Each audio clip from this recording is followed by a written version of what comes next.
주의 이름으로 간절히 축원합니다. 자, 오늘 우리 함께 나누는 말씀들은 고린도전서 8장을 지나서 이제 9장까지 오게 되는 그런 내용이 되죠. 여러분들이 아마 8장까지 해서 어제까지 다 말씀을 묵상하셨을 텐데, 이 묵상하면서 이제 우상에게 바쳐진 제물을 먹는 문제를 여러분들 모두가 살펴보게 되었을 것입니다. 기억하겠지만 이 문제는 단순히 우상 제물을 먹어도 되느냐, 또 먹으면 안 되느냐라는 이 찬반론의 지식 게임이 아니라 그러한 신앙의 문제를 대할 때 과연 우리가 어떠한 마음과 어떠한 태도로 형제들을 대해야 되는가, 여기에 대해서 사랑의 본질에 관한 이야기가 어제까지 계속되게 되었죠.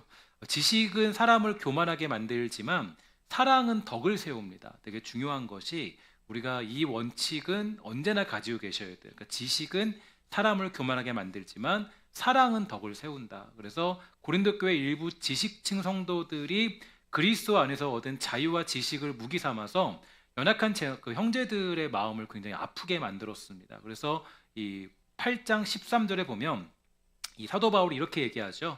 충격적인 선언인데요. 그러므로 내가 먹는 음식 때문에 내 동료 성도들이 걸려 넘어지게 되면 그 사람이 걸려 넘어지지 않도록 하기 위해서 나는 평생 고기를 먹지 않을 것이다. 명륜 진사갈비 못 갑니다. 그저 갈 수가 없고, 또 가서 고기를 뜯어 먹을 수 없고, 시험 받을까봐 갈 수가 없는 거죠. 이게 얼마나 속상한 일인지. 고기를 못 먹는다. 네, 평생 고기 먹지 않겠다. 이 고백은 바울의 억지스러운 의무감이 아니라 이게 바로 하나님을 향한 바울의 충성이에요. 내가 만약에 나 때문에 시험 드는 것이 있다면 그걸 하지 않겠다라는 그런 고백이 사랑으로 나타나는 현장이 되는 거죠.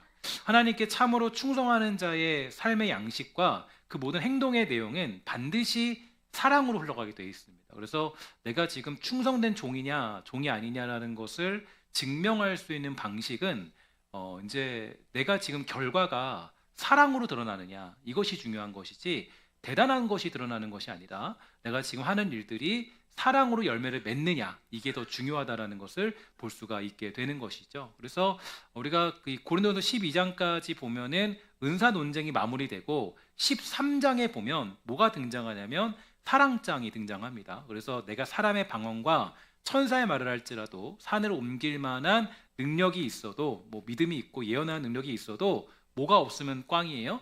사랑이 없으면 모든 것이 다 꽹과리와 같다라고 얘기하면서 고린도전서를 마무리 짓는 그런 사도 바울의 사역적인 이야기가 담겨져 있습니다. 그래서 오늘 우리가 추구하는 충성, 예수를 믿는다라는 것, 여러분들이 교회를 다니면서 그리스도인으로서 어떤 열매를 맺어야 되는가, 여기에 대한 이 충성의 열매들은 사랑이 되는 거예요. 그래서 우리가 어떤 행사를 치러도 중요한 건, 행사를 치렀는데 비난만 남고 정죄만 남으면 그 행사는 하면 안 되죠. 뭐가 있으면 거기 사랑이 있어야 돼요. 그러니까 언제나 어떤 행사가 있고 어떤 일이 있어도 언제나 우리가 뭘로 풀어내야 되냐면 사랑으로 풀어내야 돼요. 부족한 면이 있고 연약한 면이 있어도 무엇보다 사랑으로 열매 맺도록 하는 게 중요하다라는 것을 기억할 때에 우리가 앞으로 주의 일들을 감당하고 또 여러 가지 일을 감당할 때 무엇을 추구해야 되는가는 분명한 사실이 이 고린도전서 가운데 드러나고 있다는 걸 확인해 볼 수가 있게 됩니다. 여러분, 축복하는 것은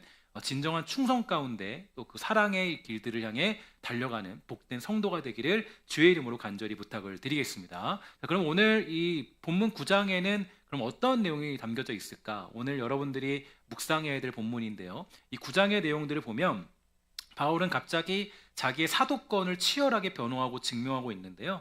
왜 갑자기 사도권 이야기를 이제 갑자기 꺼내든 이유가 어디 있을까라는 생각을 해볼 수가 있게 됩니다. 뭐 사도 바울이 뭐 어떤 사례비를 받아야 되기 때문에, 물질적인 안정이 필요하기 때문에 사도권을 변증하는가, 뭐 그런 것이 아니겠죠. 가장 큰 문제는 당시 고린도 교회 교인들 중에 상당수가 바울의 사도권을 의심하고 헐뜯고 공격하고 있는 상황이 벌어지고 말았는데요. 사실 이러한 본문을 대할 때마다 저는 얼마나 깊은 안도의 한숨을 내쉬는지 모르겠어요. 사도 바울과 같이 위대한 사람들도 사도권의 공격을 받고 있는데, 저와 같이 부족한 사람은 그래도 한 교회에서 담임 목사라고 사랑을 받고 섬김을 받고 있으니까 얼마나 감사한지 모르겠습니다. 아니, 때로는 뭐 저를 그렇게 인정하지 않은 사람이 있겠죠. 그러나 이 말씀들이 또 사역자인 저에게, 또 주의 종인 저에게 얼마나 큰 위안이 되는지 모르겠습니다. 잘 아는 것처럼 사도 바울은요, 대단한 사람이었어요. 그래서 신약 성경의 절반 가까이를 기록한 최고의 신학자이고, 또 위대한 전도자입니다. 그리고 또 나면서부터 로마 시민권을 가졌고 가말리엘 문화에서 최고의 학문을 닦았고요. 유대인 중에 유대인이라는 완벽한 스펙을 가진 사람이 사도 바울이었죠. 그런데 이해할 수 없는 일이 벌어져요. 그렇게 실력 있고 능력이 있는 사도 바울인데 자신이 피땀 흘려 세운 고린도 교회에서조차도 제대로 인정받지 못하는 상황, 얼마나 비참한 상황인가. 또 바울에 대한 온갖 의심과 혼란이 터져 나왔고 그의 사도적 권위를 따르지 않는 성도들이 존재하고 있다. 이게 바로 고린도 교회의 현실이었습니다. 우리는 이 기가 막힌 현실을 접하면서 하나님의 일하심이 우리의 상식과 얼마나 다른지를 깨닫게 되는데요.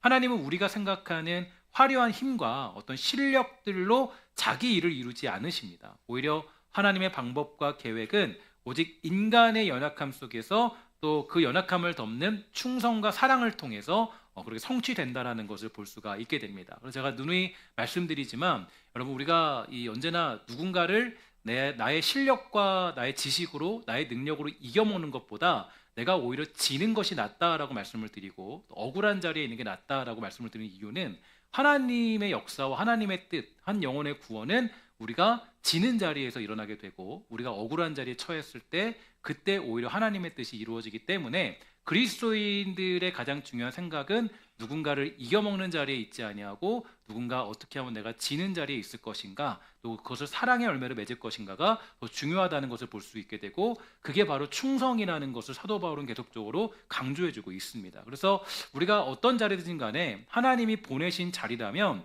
묵묵하게 또 그 자리에서 사랑으로 충성해야 될 필요가 있는데요. 하나님의 구원 계획은 우리의 힘이나 우리 생각대로 이루어지는 것이 아니기 때문입니다. 본문 1절과 2절을 보면 바울은 자기를 비판하는 자들을 향해서 절절한 질문을 던지는데요. 내가 자유인이 아닙니까? 사도가 아닙니까? 우리 주 예수님 보지 못했습니까? 내가 주님을 위해 일한 결실이 바로 여러분 아니겠습니까? 내가 다른 사람들에게는 사도가 아닐지라도 여러분들에게만큼은 제가 사도입니다. 주님을 믿는 여러분이 내가 사도라는 것을 증거하는 표가 되기 때문이죠. 이렇게 얘기를 하는데요. 이 바울이 자신의 사도권을 증명할 때 어떤 자기의 능력을 과시하고 있지 않아요. 오히려 유일한 증거는 여러분들이 너희가 나를 통해서 예수를 믿게 되지 않았냐라는 영적인 현실을 얘기해주고 있죠. 그래서 고린도 교인들의 회심과 존재 자체가 바로 바울의 사도권을 확증하는 그런 인장, 도장과 같은 역할을 했던 것인데요. 이 사역적 현실의 아픔을 더 깊이 이해하기 위해서 고린도후서 10장 1절과 2절을 보면 이렇게 얘기해주고 있습니다.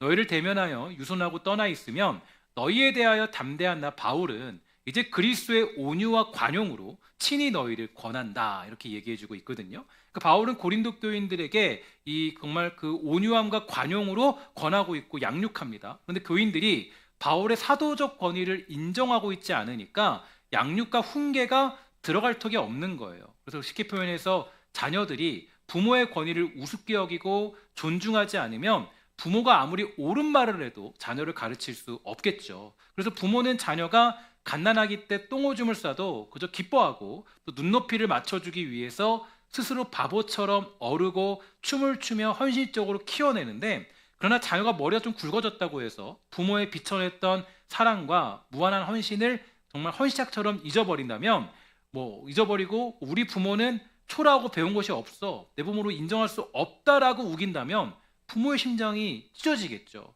고린도 교인들이 그런 모습들이었어요. 그들은 바울의 초라한 외모를 비면서 힐난했습니다. 야, 외모가 저거밖에 안 돼? 사도가 왜 이렇게 못생긴 거야? 사도가 이렇게 볼품없어? 라고 하면서 힐난했고요.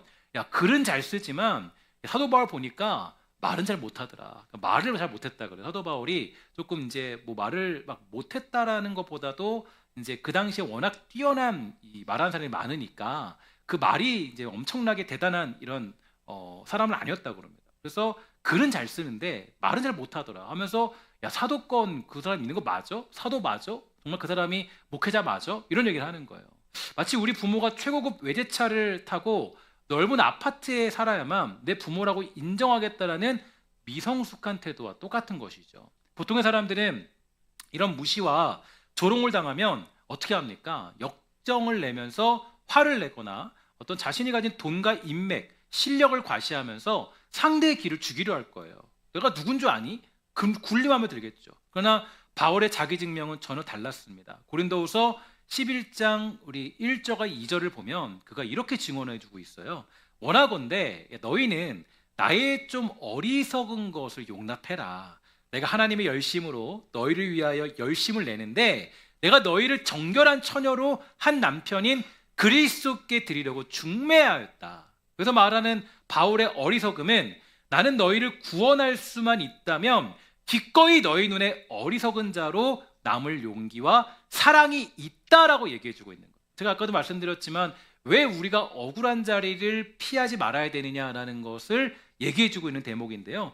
사도 바울은 내가 만약에 억울한 자리에 있든 바보 같은 자리에 있든 너희들이 인정하지 않은 자리에 있든 그 자리에 있어서 누군가가 구원받을 수 있다면, 누군가가 하나님 앞에 온전하게 설 수 있다면 나는 충분히 그러한 꼴을 당해도 괜찮다라고 이야기하는 게 사도 바울의 고백이 되는 거예요. 이게 중요한 고백이죠. 요즘 기독교는 되게 사람들을 있어 보이게 만들려고 그래요. 대단하게 보이려고 그래요. 뭐 좋은 차도 있어야 되고요. 뭐 좋은 집도 있어야 되고요. 뭐 그럴싸한 대학도 가야 되고요. 그럴싸한 학교도 가야 되고요. 그럴싸한 어떤 그런 뭐 직장도 보내야 되고요. 뭐 예수 믿고 기도했더니 어디 직장 가고 어디 학교 가고 어디 뭐 돈 잘 벌고 뭐 그런 거 다 그게 그리스도인이 아니에요. 예수 믿는 건 그게 아니거든요. 근데 그게 있어 보이게 예수를 믿게 하려고 그래요. 그럼 예수를 믿는 건 그건 아니죠. 사실은 중요한 것은 그게 중요한 게 아닌데, 사실 이런 사도 바울의 모습은 본질적으로 예수님을 닮아 있습니다. 예수님이 이 땅에 오실 때 우리를 구원하시기 위해서 가장 정확하게 선택한 방법은 비참함이었습니다. 예수님은 이 땅에 오셔서 화려해지지 않으셨어요. 대단한 것들을 누리지 않으셨다고. 예수님 오셔서 뭐 했냐면 바로 그 비천함을 택하셨습니다. 기독교의 복음은 이것이죠. 하나님이 친히 피조물이 돼서 종이 돼서 우리와 같은 눈높이가 되어서 우리를 구원해 내십니다. 예수님이 빌라도의 뜰에서 신문 받으실 때 그분은 12영으로 더 되는 천사 군대를 동원하여서 세상을 단번에 쓸어버릴 능력이 있었지만 예수님의 가장 위대한 하나님의 아들로서 자기 증명은 십자가 위에서 묵묵히 못 박혀 죽으시면서 마지막 고백, 어찌하여 나를 버리셨습니까? 이게 그의 고백이었습니다. 이게 바로 예수 믿는 자들의 그런 자리예요. 우리 예수님도 어찌야 나를 버리셨습니까? 라는 자리에 가셨는데 때때로 우리는 하나님 거기 말고 우린 조금 더 대단하고 뻐길 수 있는 자리, 뭐 내가 남들 위해 군림할 수 있는 자리 좀 달라고 우리는 하나님께 요구하고 있죠. 얼마나 이게 잘못된 모습입니까? 종종 세상적인 소유와 똑똑함과 실력과 성과로 내 가치를 증명하려고 몸부림치지만 성경이 말하는 성도의 진짜 자기 증명은 결국 예수의 길을 가는 것, 영혼을 얻기 위해서 스스로 낮아지고 대접받지 못하는 자리에서도 묵묵하게 충성하는 사랑, 그게 바로 예수님이 가신 길을 걷는 거예요. 근데 많은 사람들이 그리스도의 증명을 뭐라고 합니까? 지식으로 하려고 그래요. 자기 주장으로 하려고 그럽니다. 지식이 아니라 오직 사랑만이 그리스도인의 증명을 해낼 수 있습니다. 내가 예수를 믿는 증명은 오직 사랑으로 드러나지 나의 경험과 지식이나 어떤 그런 외적인 것들로 드러나지 않아요. 여러분들은 예수를 믿는 사람들입니까? 그리스도인이십니까? 맞습니까? 그러면 여러분들의 지금 신앙의 열매들이 무엇으로 맺혀지고 있나요? 사랑으로 맺혀지고 있나요? 나의 일들이 사랑으로 맺혀지고 있다면 그것이 진짜 충성이고 그것이 진짜 주어진 인생의 그리스도인의 자기 증명이 되는 것입니다. 오직 사랑만이 그리스도인의 증명을 해낼 수 있습니다. 오늘 앞에 있는 저도 그리고 주어진 성도로서의 삶을 살아가는 여러분들도 지식이 아닌 사랑으로서 그리스도인의 증명을 이루어내는 복되고 아름다운 성도가 다 되시기를 주의 이름으로 간절히 부탁을 드리겠습니다. 그렇다고 해서 사도 바울이 자기를 비난하거나 자기를 비하하거나 아니면 자신이 결코 다른 자격이 없어서 무능해서 어떤 그 사도로서의 권리를 누리지 못한 것이 아니라는 것을 오늘 본문에서는 당당하게 밝혀주고 있는데요. 4절부터 14절에 걸쳐서 자신이 고린도의 교회로부터 마땅히 경제적인 또 물질적인 지원을 받아야 될 정당한 권한이 있다는 것을 4가지 근거를 들어서 촘촘하게 논증합니다. 첫 번째는 사회적 상식과 일반 관례를 보면 반드시 내가 그 지원을 받아야 된다. 자비량으로 자기 돈을 써가면서 복무하는 군인은 없고, 포도원을 일군 농부가 그 열매를 먹지 않는 법이 없고, 양떼를 기르는 목자가 그 젖을 마시지 않는 경우가 없다. 수고한 일꾼이 그에 상응하는 합당한 보상을 받는 것은 창조세계의 지극히 당연한 이치다라고 정확하게 얘기해주고 있는 것이죠. 그래서 정말 이 모습을 봤을 때, 여러 가지 상황들을 봤을 때 사도 바울은 이런 사회적인 상식과 일반 관례 속에서 자신이 반드시 그것들을 받아야 될 이유들이 있다라는 것을 얘기해주고 있어요. 두 번째로는 뭐가 있냐면 구약의 율법 규정이 있습니다. 그래서 바울은 신명기 25장 4절을 인용해서 곡식을 밟았더는 소에게 망을 씌우지 말아라, 이렇게 말씀을 인용하고 있거든요. 그러니까 위대한 신학자 요한 칼빈은 이 구절을 주의하면서 이렇게 얘기했습니다. 하나님께서 짐승인 소조차 신령한 밭을 일구는 복음의 소조차 굶주리지 않도록 세심하게 배려했다면, 하물며 하나님의 신령한 밭을 일구는 복음의 일꾼들을 얼마나 더 귀하게 여기시고 채우겠냐라고 강조해 줬습니다. 세 번째로 사도 바울이 이런 얘기를 하죠. 성전에 제사적인 전통이 있다.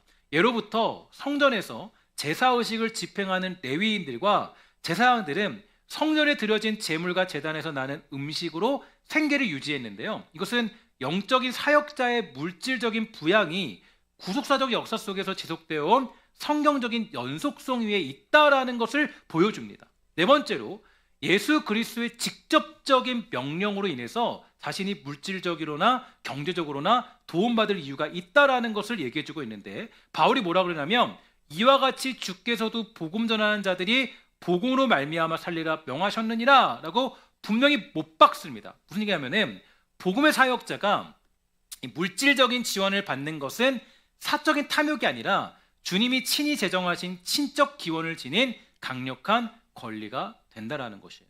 사실 요즘에 이제 그 목회자 세계에서도 들리는 아쉬운 이야기가 바로 뭐냐면 그 이중직에 관한 이야기입니다. 그러니까 그 목회자가 이제 그 목회를 하면서 어떤 그런 자기 다른 직업을 가질 수 있느냐, 다른 직업을 병행하면서 목회자의 일들을 감당할 수 있느냐라는 그런 질문을 많이 하거든요. 근데 이제 담임 목회자가, 특히 담임 목회자가 이중직을 가져도 되냐 안 되냐라는 신학적 논쟁이 굉장히 많이 있습니다. 그런데 이번에 저희 총회에서도 이제 이중직을 가질 수 있다라고 통과가 됐는데요.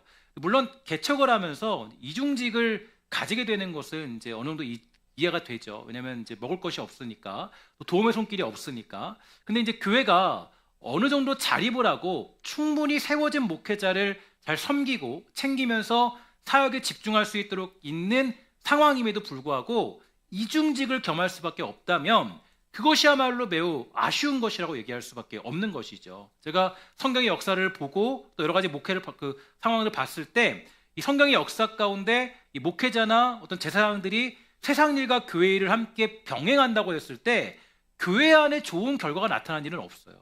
왜냐하면 이제 그 기본적으로 목회자가 교회가 아닌 어떤 세상 물질에 관심을 가지도록 만드는 것은 교회가 교회의 역할을 아쉽게 감당했기 때문이라고 얘기할 수밖에 없는 거죠. 물론 목회자가 욕심도 버리고 많은 것들을, 어떤 그런 것들을 배제했을 때 그렇게 얘기할 수 있을 텐데, 어쨌든 교회가 목회자들의 어떤 그런 삶을 책임지고 그들이 복음의 어떤 사역자로 집중할 수 있도록 만드는 것은 교회의 수준 있는 책임이라고 얘기할 수 있습니다. 그래서 교회는 목회자가 물질적으로 어렵지 않도록 하는 것이 당연한 것이고, 가정과 생활에 어려움이 없는지 보살펴야 되는 것은 교회의 권리이자 의무가 되는 것이고, 교회가 성장할 수 있는 가장 중요한 뒷받침이 될 수 있는 것입니다. 근데 항상 이런 얘기를 하고 이런 말씀들을 묵상하다 보면 꼭 이런 사람들이 있어요. 뭐라 그러냐면, 야, 바울도 텐트 만들었다며. 바울도 텐트 만들었으니까 야, 목사님들도 돈 안 받고 텐트 일하게 하는, 텐트 일하면서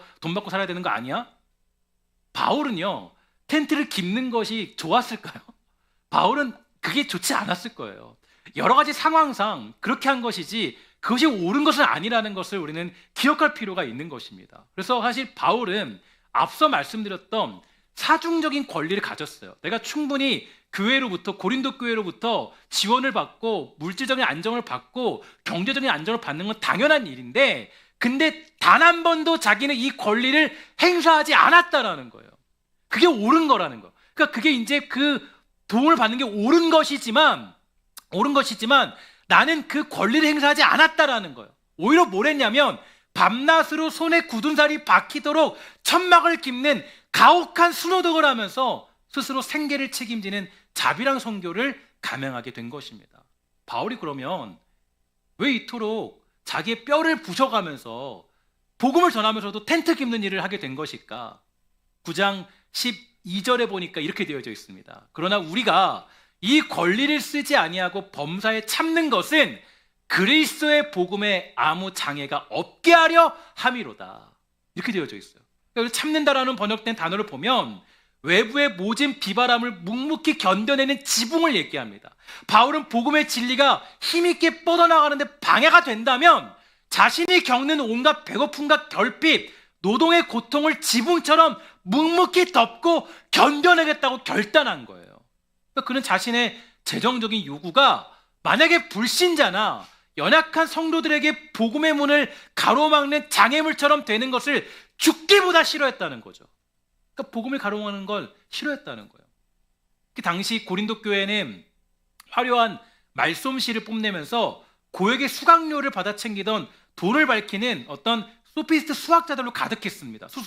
수사학자들로. 근데 바울이 만약 지금 그들에게 사례비를 받는 상황이 있다면 세상 사람들로부터 복음을 팔아먹는 또 하나의 종교 장사꾼으로 오해를 받아서 십자가의 순수성이 훼손될 것을 우려했던 것이고, 또 당시 고린도 사회를 지배하던 가부장적인 후원자 피후원자 관계에 이런 편입되기를 거부했던 거예요. 그 당시에 어떤 문화가 있었냐면 부유한 후원자에게 돈을 받아서 어떤 일들을 감당하는 그런 사람들이 있었거든요. 그러니까 부유한 후원자에게 돈을 받는 순간 사역자는 그 부자의 눈치를 봐야 되고 그가 전해야 될 하나님의 공의는 훼손될 수밖에 없기 때문에 사도 바울이 뭘 열심히 했냐면 내가 충분히 너희들에게 받아야 될 이유가 있지만 나는 받지 않겠다라고 그는 선언한 거예요. 왜냐?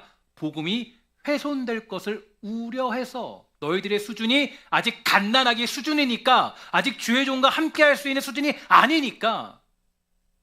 저도 이런 경험이 있었어요. 어떤 경험이 있냐면 청소년 캠프를 제가 한 10년 동안 진행하지 않았습니까? 근데 이 캠프를 진행하게 되니까요. 청소년들 캠프를 진행하니까 처음에는 뭐 30명 모이던 게 100명이 되고 100명이 모이던 게 뭐 400명이 되고 그래요. 그래서 많이 모였어요. 그래서 이제 청소년 캠프 사역자로서 완전히 제 인생을 걸어도 될 수 있을 정도로 이제 사람들이 많이 붙었어요. 그래서 후원자들이 이제 많이 생겼어요. 그러니까 다 후원하겠다고. 후원하고 또 캠프를 크게 뭐 1000명, 10,000명씩 하자고 이렇게 하는 그런 꿈도 가지고 하자고. 그래서 여러 사람들이 붙었어요. 그래서 처음에 그렇게 하니까 이제 그분들이 어떻게 하냐면 돈을 많이 내요. 돈을 많이 내니까 문제가 뭐냐면 이 돈을 많이 내니까 저한테 요구를 하더라고요. 어떤 요구를 하냐면 뭐 광고도 내야 되고요. 뭐 복음도 이렇게 전해야 되고요. 이렇게 여러 가지 요구를 해요. 그러니까 제가 순수함을 가지고 청소년을 살리고 또 이제 그때 뭐였냐면 개척교회를 살리는 게 제가 가장 큰 목표였어요. 그런데 개척교회를 모으다 보면 뭐가 안 되냐면 돈이 안 돼요. 그리고 돈이 다 빚을 져야 돼요. 왜냐면 다 이게 개척교회니까 뭐라 해야 되냐면은 이 회비도 좀 이렇게 조금 일부러 할인도 해주고 막 그래요. 그러니까 제가 그거 하다 보니까 하는데 이 사람들이 뭐냐면 이제 사람들이 많이 모으는 게 더 중요한 거예요. 후원자가 들어오니까. 그리고 후원자 들어오니까 다른 게 더 중요한 거죠. 마치 유튜브 광고처럼 마치 광고도 해달라고 그러고. 그 다음에 제가 그 다음 회기 때 제가 우리 팀원들 모아다가 그때 이렇게 얘기했어요. 우리는 후원 안 받는다. 후원 안 받겠다. 아예 후원 다 끊어버렸어요. 다 끊어버리고 다시 우리 100명으로 돌아가고 50명 돌아가서 그냥 걔네들하고 같이 하자. 후원 안 받겠다고. 왜 안 받냐? 후원 받으니까 여기서부터 입김이 생겨요. 입김이. 이렇게 하라고 저렇게 하라고 저렇게 해야 된다고. 나 안 한다 그랬어요. 제가 되게 존경하는 목사님이 한 분 계신데 그 목사님이 그랬다는 거예요. 그 목사님이 살아가면서 이제 개척을 했어요. 개척을 했는데 하다 보니까 이제 돈이 없잖아요. 돈이 없으니까 이제 이 가족들이 이제 10의 1조를 이렇게 보냈다는 거예요. 근데 10의 1조를 이렇게 보내다 보니까 문제가 뭐냐면 자기가 그 11조 들어오니까 돈이 안정적이래요. 그러니까 어떻게 했냐면 하나님 앞에 자기가 기도했다는 하나님 저 21조 안 받고 하나님 먹여주세요. 바로 그 11조 안 받고 그냥 그때부터 또 새롭게 교회를 개척한 하나님 다 먹여주신다라는 거예요. 이런 봤을 때 이 되게 중요한 거는 인간이라는 존재가 그런 것 같아요. 특히 이 고린도 교인들 같은 사람들에게 한번 받아보세요. 사례비 받아보고 해보세요. 사도 바울이 복음 전할 수 있을까요? 못하죠. 확실히 말하면 이제 고린도 교회의 이런 성향들이 한국 교회도 굉장히 많이 이렇게 영향을 끼치고 있는 것 같아요. 교회에 헌금을 내는 사람들이 성도들이니까 목사가 이제 누구 눈치를 봐야 되냐면 성도들 눈치를 봐야 돼요. 성도들이 좋은 말을 듣기를 원해요. 교회 와서 좋은 말 들을 거면은 여러분 그 김창옥 씨 불러다가 부르는 게 좋아요. 그런 사람들 불러다가 좋은 얘기 듣는 게 더 좋아요. 교회 와서 그런 얘기 들을 거면. 목사가 성도들 입맛에 맞춰서 복음 전하면 그거 가짜 복음이잖아요. 그거 옳지 않은 복음이잖아요. 제가 그랬죠. 교회 와서 여러분 설교 듣고 가면요, 물론 행복할 수 있어요. 때로는 평안한 말씀 받을 수 있어요. 근데 어떤 날은 가슴이 찢어지도록 아파야 되고, 어떤 날은 매일 하루하루가 이 신발 안에 돌덩이 하나 들어 있어야 돼요. 신을도 괴롭도록. 그게 그의 역할인 거예요. 그러니까 이 목사들이 뭐예요? 때로는 성도들의 입맛에 맞춰서 복음 전해야 되고, 성도들이 듣기 좋은 이야기를 해야 되는 상황들. 그런데 뭐가 사라져요? 여러분 되게 중요한 게 뭐냐면 한국 교회의 가장 큰 문제가 뭔지 아십니까?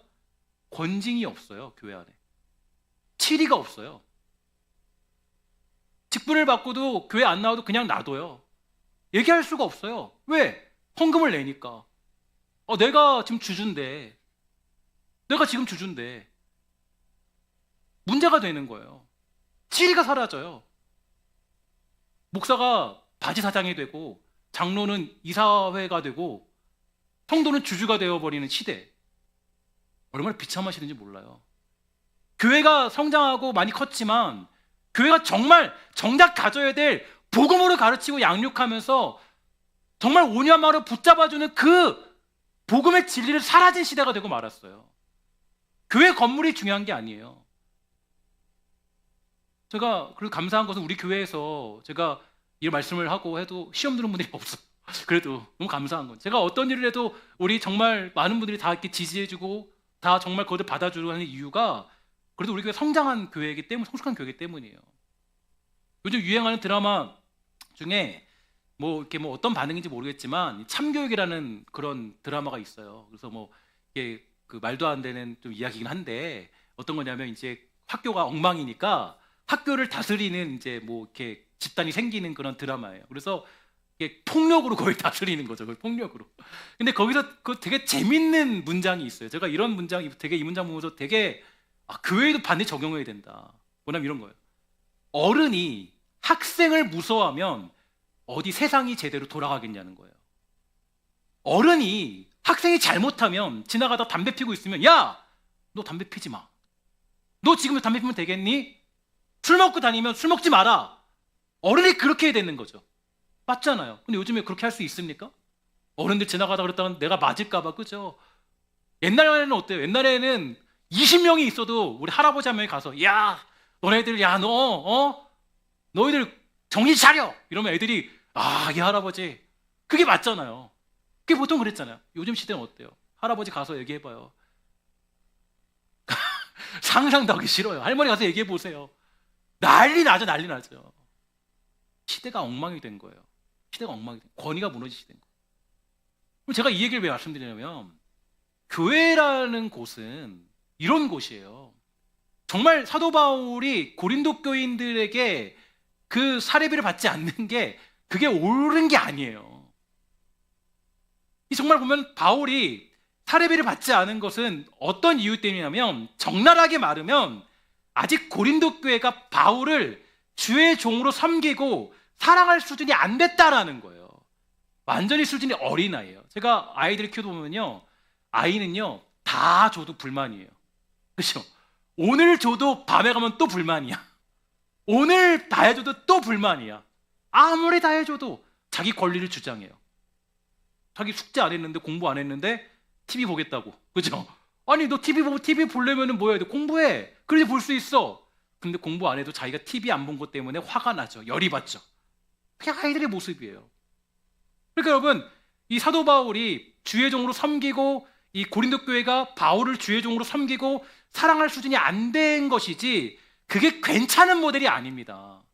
여러분, 제가 이런 말씀 드리지만 만약에 목회자가, 만약에 보세요. 제가 만약에 그냥 뭐 목회하는데 막 돈이 어렵고 막 그래가지고 막 어떻게 하면 돈 벌까? 어떻게 하면 로또 한번 해볼까? 어떻게 하면 내 주식 한번 해볼까? 제가 그러고 있으면 목회가 되겠습니까? 안 되죠. 여러분 정말 상황이 그래요. 근데 이 사도 바울을 보면요, 사도 바울은 그 텐트를 깁는 그 모델이 좋은 모델이 아니에요. 원래 사도 바울 어떻게 해야 돼요? 복음에만 집중해야 돼요. 말씀 전을 집중해야 돼요. 근데 고린도 교인들이나 이 교인들이 수준이 안 돼 있어요. 안 돼 있다고. 그래서 이 사도 바울이 텐트를 만드는 모델이요, 좋은 모델이 아닌데 때로는 어떤 조금 이렇게 좀 엇나간 그런 자유주의 사람들은요, 이게 마치 괜찮은 모델인 것처럼, 이게 순수한 거다, 이게 순수한 거다. 말이 안 되죠. 오히려 보면 사도 바울이 뭐라 그러냐면, 갈라디아서 6장 6절과 10절을 보면 성도들이 유일하게 복을 받을 수 있는 것, 그러니까 너희들이 행동으로 복을 받을 수 있는 것에 대해서 유일하게 언급한 것이 하나 있어요. 뭐냐면 이렇게 되어 있습니다. 가르침을 받는 자는 말씀을 가르치는 자와 모든 좋은 것을 함께하라. 스스로 속이지 말아라. 하나님은 업신여김 받지 않는데 사람이 무엇으로 심든지 그대로 거두리라. 자기 육체를 위하여 심는 자는 육체로부터 썩어질 것을 거두고 성령을 위하여 심는 자는 성령으로부터 영생을 거두리라. 우리가 선을 행하되 낙심하지 말지니 포기하지 아니하면 때가 이름에 거둘 것인데, 그러므로 우리는 기회 있는 대로 모든 이에게 착한 일을 하되 더욱더 믿음의 가정들에게 더할지니라. 무슨 얘기냐면 사도 바울이 그런 느낀 거예요. 주의 종과 가르치는 자들과 좋은 것을 함께 나누는 사람들에게 너희들이 심는 대로 거둘 것이다. 주의 종들을, 아니면 가르친 자들을 우습게 여기는 자들에게는 그대로 너희들에게 그것들이 임하게 될 것이다. 이렇게 얘기해 주거든요. 봐도 바울이 이렇게 얘기하고 있어요. 그런데 보면요, 이게 그냥 맹목적으로 뭐 주의 종을 섬겨라 이런 얘기 아니에요. 여러분 저를 보면 아시겠지만, 주의 종들을 보시면 아시겠지만 부족하고 연약한 모습 투성이죠. 부족한 모습, 제가 너무 감사한 건요, 제가 우리 교회에서 40세에 담임 목사가 됐잖아요. 2대 담임 목사로. 다 깜짝깜짝 놀래요. 왜 빨리 됐다고. 너무나도 깜짝 놀라고. 저는 제가 늘 얘기해요. 뭐냐면은 저보다 더 뛰어난 사람들은 우리 성도들이라고.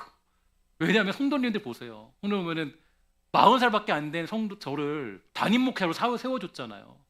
얼마나 큰 믿음이 있는 거예요. 그렇죠? 여러분 나이들 보다 훨씬 더 많으신데 얼마나 큰 믿음이 있는 거예요.